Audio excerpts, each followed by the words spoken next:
guys, welcome back to my channel. Today is Sunday, July the 22nd, and we're back in the kitchen today, and this is my Soapophilia redemption video. So, thumbs up if you like it, thumbs down if you don't, but let's hope it'll all be thumbs up. Keep our fingers crossed. If y'all will remember, the last Soapophilia was a disaster. So let's get started. I'm going to put the tripod in the sink. Okay, so our first ingredient is 1 cup of all-purpose flour, which I have measured out here. I'm going to dump it in my bowl. And the next ingredient is 1 teaspoon of baking powder. And I use the Clabber Girl baking powder, not soda, because we are using plain flour. Okay. And then 1/2 teaspoon of salt.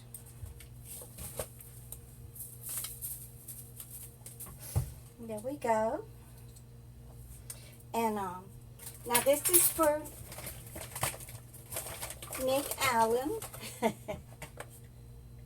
You know what I'm talking about, Nick. Now that you can't eat sugar anymore without it having to be Domino. This is in reference to one of the nanny jobs that I had. The mother of the children who was divorced from their father, and the kids were living with the father. She was over one day when I was cooking, and I needed to go to the store and get sugar, and she told me to get Domino now because it's sweeter than the store brand. So, okay, so that's going to be 1/2 teaspoon of Domino sugar. Maybe I should use 1/4 teaspoon since it's so much sweeter. Okay, and then 1 tablespoon of Crisco shortening. That's what I've got. You can use any kind of shortening. So I'm just going to stir this up a little bit. And then 1/3 cup of warm water. So let me get the water kind of warm here. And then I have my 1/3 cup right here. So I'm going to make this in 2 segments because after I get all of the flour mixture mixed together and kneaded and everything, it has to set for 30 minutes to rise a little bit. Okay, so here's the 1/3 cup of warm water, and then it says to just stir it and with a fork until it's coarse. So here we go.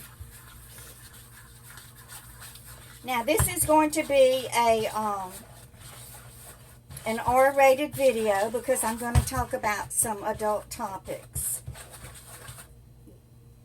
Now that job that I had, that nanny job, it was for a very prominent physician who lived in another town from here. And he did have 2 children. He had a daughter who was 12 and a son who was 6 or 7 when I started babysitting. He had hired this Russian lady who, you know, had told him that she was a pediatrician in Russia. Whether that was true or not, I don't know. But I don't think there's quite enough water, so I'm just going to add a little bit more. But she claimed that she could drive, but she couldn't drive. And that was, you know, one of the major requirements of the job because, you know, the doctor worked all the time, and the nanny had to drive the kids to, you know, to school and pick them up and take the kids to all of their functions and everything. Okay, so we've got our little ball of dough. So what I'm going to do is put it on my cutting board, and I have some flour on it. So we're just going to knead this little ball of dough for a couple of minutes. And this is a very small recipe. It's only going to make probably a 1/2 dozen Soapophilias, but that's all I need for me. But anyway, the wife, Michelle,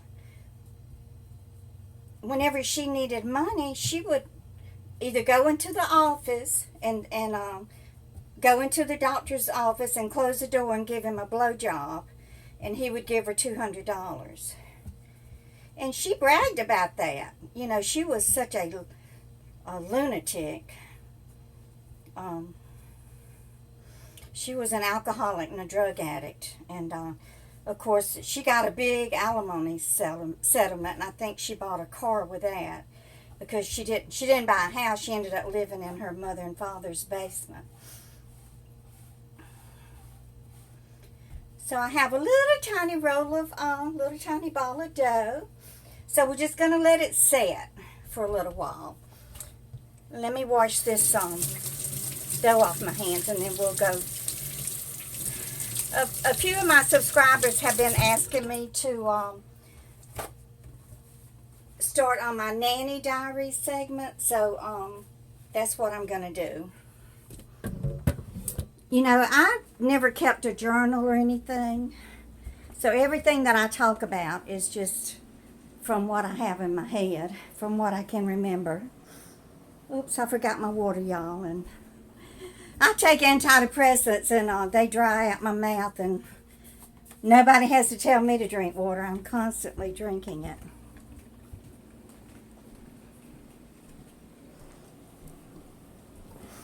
But anyway, now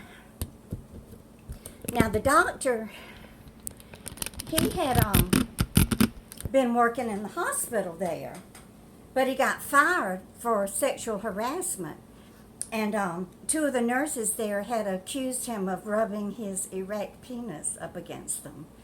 And he ended up having to pay each nurse $100,000 each. So, I mean, this whole family was like sex obsessed. And now the good doctor, he was a steroid addict. And I found this out because I saw the little vials of steroids in the refrigerator. And then every morning when I went in to clean his bathroom and empty the trash, there would be a syringe or two in the trash. So I knew all about his steroid addiction. And also when it was shipped by FedEx, it would be left out in front of the door, and it would say refrigerate immediately. So, you know, I knew to put it in the refrigerator, although we never talked about his steroid addiction.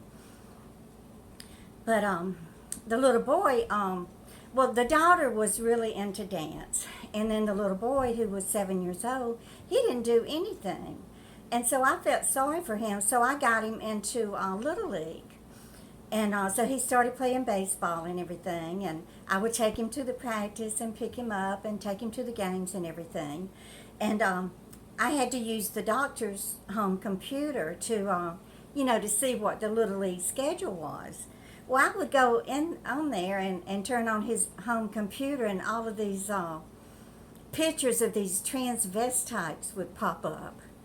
And they would be these men with an erect penis and big old boobs. Oh, it was so disgusting, y'all. So I would click off of that real quick and try to get on the Little League baseball site. So I thought, well, the doctor's just curious. You know, he's just, you know, curious and looking to see what they look like. I mean, even I was kind of curious. I'd never seen anything like that before. And every now and then he would come down to my room late at night, maybe 9 or 10 o'clock, and knock on my door and say, Glenda, I'm going out for about an hour. So I said, okay. You know, I thought, well, maybe he's going to get a drink or something. But I think he was going to meet these transvestites and have sex with them, or whatever a man and a transvestite does. If any of y'all know, you can let me know in the comments. But I still had doubts about it. And one week he was scheduled to fly to Tampa, Florida for a medical convention.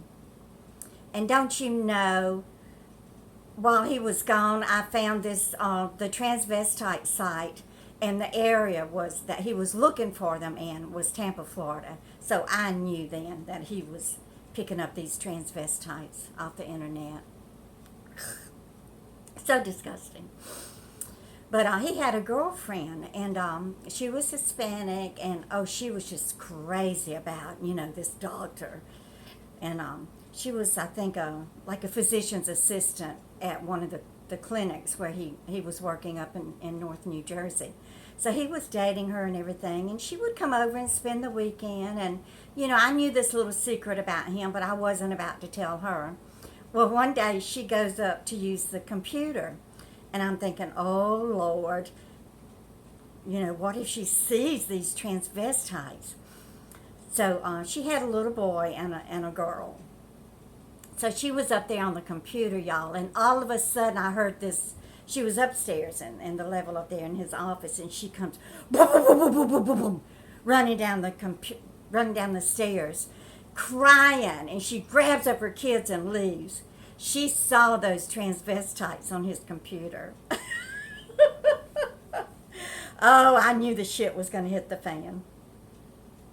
So I did find out later. I heard him talking to someone else about it in the house, that he had told her that it was one of his friends had been on there that was curious about them. So she believed him, y'all, and took him back. So we're going to go check on those superpilias, and I'll be back with video number 2, and we'll cook them. Thanks, guys. And y'all just keep on coming back. Bye.